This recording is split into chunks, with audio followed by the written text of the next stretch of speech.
Pumunta naman tayo sa ating favorite segment na Wala Niyan.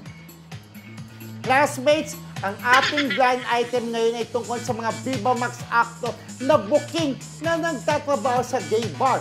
Bawal yon sa Viva Max. Sino-sino po itong mga actors na ito na parang ginagamit lang din nila Viva Max? Kasi doon sa maraming Viva mga call boy, no? Nila, ay nandun po yung mga poster nila, friend, di ba? Mga picture. Viva Actually, parang may nagparating di umano sa Viva, sa kina Boss Week, na maraming artista sa Viva Max na nagtatrabaho di umano sa gay bar.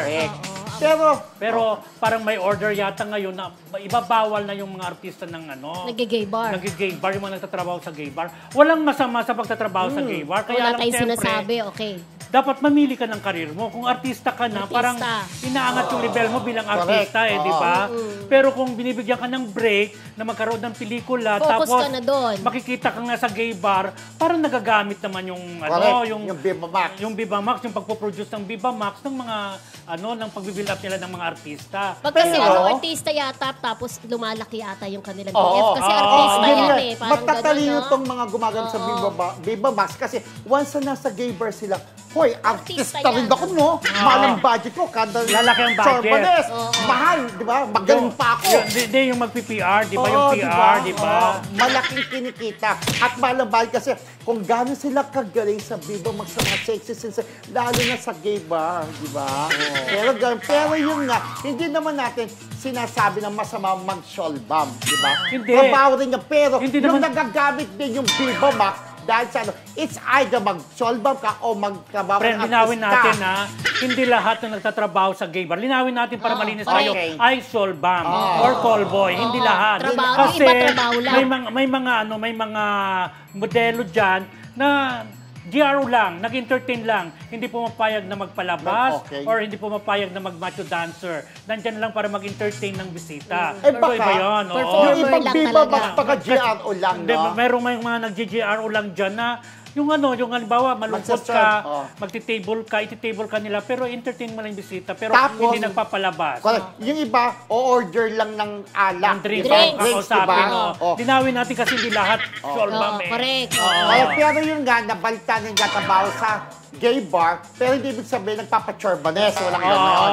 Pwede kang sabi mo, GRO na, table lang. Pero order sila para may commission pag na-order ng drinks sa marami, may commission. So, kaya nga lang, nakakatulong din nakilala sila na nag-gay. Iti-table sila. Kahit ako makita, ay, artista yan, no? Nati-table ko, di ba? Magkano ka? Ay, teka lang, bukas mo order ng drinks mo, hindi ko kaya. Naku, hindi ganun Hindi ka pa-impress pag ganun eh. Kasi pag nasa gay bar ka, dapat pa-impress ka. Pa-impress, di ba? Kasi kailangan magaling, mabilis ka uminom para kumita ka talaga. Pero ganito, bro. Heto ng kwento doon sa isang Viva Max actor. Hindi niya sinasabi sa manager niya na nagtatrabaho siya sa gay bar. Tapos heto na, yung ibang alaga, parang nagkayayaan na pagpunta doon sa gay bar. Nagulat sila na nandoon yung yung Viva Max actor. Tapos tumawag ganyan doon sa manager. Dito, alam mo ba si Chorba, yung alaga mo? Nagtatrabaho dito, nandito. Hindi ko alam, sabi ng manager. Tapos, gusto mo ipakausap ko pa sa'yo eh. Nag-usap sila, naloka ang manager, nandun nagtatrabaho. Pero, isa yan sa mabenta sa gay bar. Kasi nga napapanood, di ba? At nagbibida yan sa Viva Max. Ay, sino kaya yun? Pero for sure, hindi niya sisirain sa sarili niya, parang pwede nga yung galing GRO lang, hindi yung magsasayo sa Hindi ko alam, kasi wala na siyang alam. Lalagyan ng pera? Hindi ko alam, pero ang point kasi dyan, siguro ang pinaka-point dyan, mamili ka kung sa Viva Max ka at gusto mong ma-build up bilang isang artista, doon ka. Pero pag gusto mo, malaki ang kinikita mo. Kasi aminin natin, pag nagtatrabaho sa gay bar at kung gabi-gabi yan, malaki ang kikitain mo.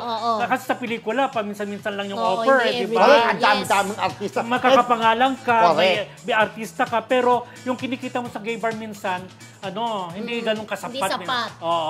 Correct.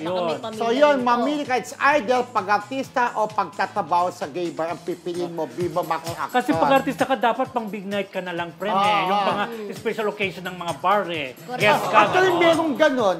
Kahit okay lang yun. Mga sexy actress. Pero naman on a regular basis. May mga sexy actress nag-show sa mga bar pero yung mga big night lang, kakanta-kanta lang sila, pa-sexy-sexy ng kanta-kanta, hanggang ganun lang. Dapat yun na lang Viva Actor. Kasi may nakita rin akong mga Viva Max actor na produkto rin ng bar talaga. Marami. Marami, actually. Pero merong isa pinagsabihan na, oy, nagbabawal na ang Viva Max para di umano na magtrabaho kayo sa gay bar. Okay. Sabi niya, di tanggalin ako. Ay. Sabi niya, kasi hindi naman nila kayang yung kinikita ko sa bar, parang gano'n. So, nasa choice mo yan kung gusto mo magtrabaho sa bar or gumawa ka ng pelikula. So, it's a matter of choice, maging artista o maging trabahador Sa gay bar. Ano sabi ng Colby Colboy at hindi lahat ng Viva Max actor nagtatrabaho ang gay bar, hindi. Alam na. Si Shandy Guzman, Viva Max King yan, hindi naman nagtatrabaho sa gay Pero, bar. pero bonggang-bonggang tutusin, pero siya pang gay bar kasi ang gwapo. nakakatawa. Sayaw ng ganito. Parang sa Viva Cafe Ganun, sila diba? daw mag-perform, Paano? DMX. Paano nga? Ganun siya, si Checo. Ayan. Ganun. Tapos tayo. dahil ka ng pera, si Direk nga hindi nag-ganun. Joke! Si Direk ay todo yung Sa gay nalalaki. bar. Sa gay... Sa ano? Girly bar. Girly bar. Okay. Nakita ko kayo sa classmate. Joke!